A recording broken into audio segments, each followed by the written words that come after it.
Rijeka Krka, kako narodna izreka kaže, to su vilinske vlasi što se pružiše do mora. Izvire ispod planine Dinare i u 72 km dugom i vrlo negostoljubivom okružju krša neumorno teče dubokim kanjonima, povezujući obale i gradove.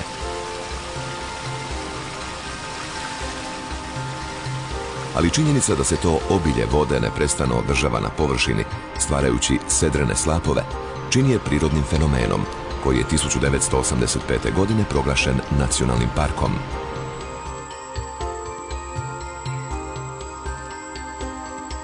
Gledajući kanjon Krke, izgleda kao da je oduvijek bio takav, ali zapravo zemlja se već milijardama godina stalno mijenja.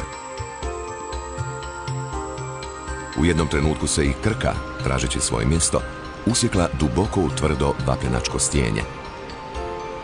Postoji više teorija o postanku kanjona. Jedno je sigurno.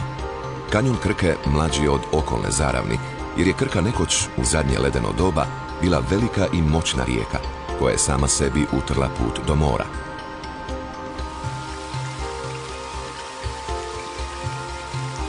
Današnji izgled kanjona nastao je u zadnjih 10.000 godina, kada je oslabila erozivna moć rijeke, a nastali povoljni uvjeti za rast sedrenih barijera.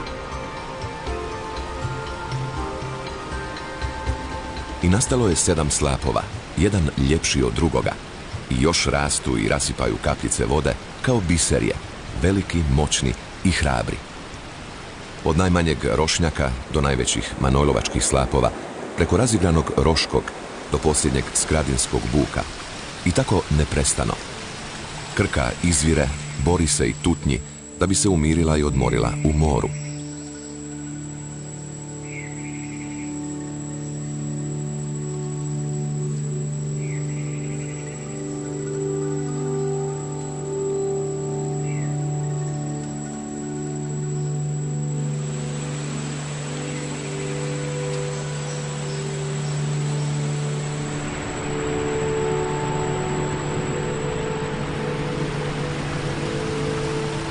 Voda uvijek mijenja sve, stvarajući život u sebi i oko sebe, pa nastaje čitav niz različitih staništa s izuzetno bogatom florom i faunom. Tako je Krka ukrašavala svoje obale otpornim grmljem koje šibaju vjetrovi, mirisima kadulje, smilja i bosilja, čempresom, grabom i jasenom. Izložene stijene kanjona čuva makija i kamenjar s čvrstim korijenjem raznolikog grmlja. Više od 860 biljaka i stabala živi zajedno s Krkom. Korito joj krase sedrene mahovine i riječno bilje.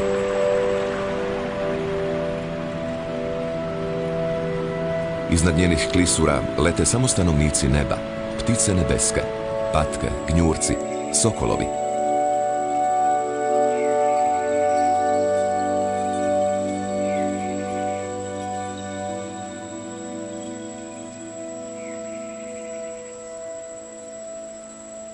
Zaroniti u njenu vodu znači otkriti posve novi svijet riba, rakova, školjki, u gustišima susresti skrivene kornjače, žabe, na kamenju vidjeti zmije i gušterice. Svega ima na Krki, sve pršti od života. Bučan i zaigran svijet plivača, penjača, letača i svi su tu zbog nje. Ali svoje blago Krka krije i u dubokim špiljama, galerijama koje ukrašavaju uzorci okamenjenih fosila, riba i školjaka, koji svjedoče o drugačijoj prošlosti.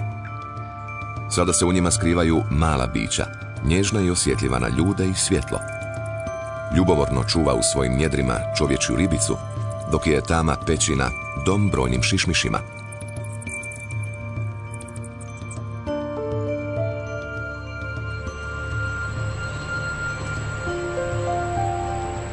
Oduvijek su rijeke privlačile čovjeka na svoje obale. Tragovi uz Krku brojni su i sežu daleko u prošlost. Od pretpovijesnih okresina, kremenih nožića, ostataka kostiju do brojnih tragova Rimljana. Vojni logor Burnum, ostaci amfiteatra, rimska Skardona, samo su dijelovi razasuti uz obale koji govore o rimskim osvajačima. Još uvijek, kad su vedre noći, mogu se čuti legende utisnute u kamene stijene koje Krka čuva, a vjetar ih nosi kroz kanjon do stražara povijesti na njenim obalama. Nestaje tada magla s rijeke, oblaci se povuku, ostaju samo stare zidine srednjovjekovnih utvrda, svjedoci srednjeg vijeka. Priče su to o hrvatskim velikaškim obiteljima, njihovom savezništvu i njihovim razmiricama. Pamti Krka njihove sukobe sa Šibenikom, mletačke prodore, a često upravo zbog vlasti nad rijekom. A kada su se turski osvajači pojavili na obalama Krke, postupno su jedna za drugom padale i utvrde i kule.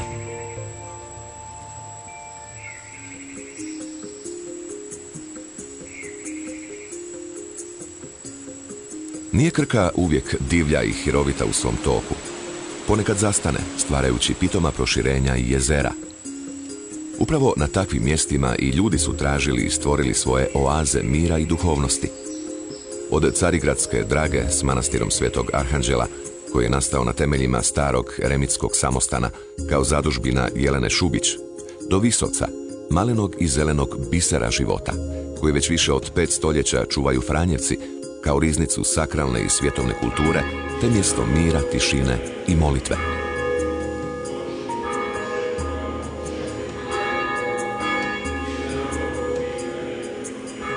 To je mjesto na kojem i sama rijeka zastane, da se odmori i osluhne zvona samostanskog zvonika. Vrijeme nema kraja i čovjek u njemu ostavlja samo sitne tragove i uspomene. Tako je bilo i s Krkom. Grade se naselja, obale se povezuju mostovima, hidrocentrale uzimaju snagu vode, a iz mlinica i vodenica sipi brašno ispod teškog mlinskog kamena. Sve gospodarske zgrade uz Krku napravljene su od prirodnog materijala, sedre, lake za oblikovanje, a dovoljno tvrde i dugovječne, u čijim šupljinama još šumi rijeka.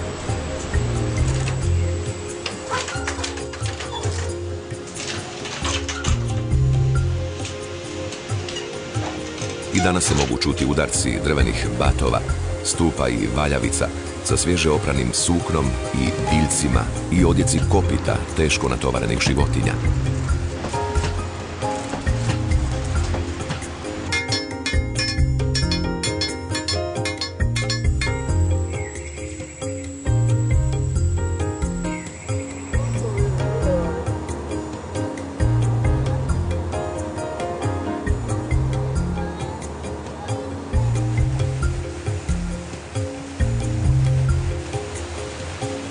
Krka je oduvijek bila i ostaće čudesna rijeka. Ona je život vode koji čuva tajnu postojanja i trajanja.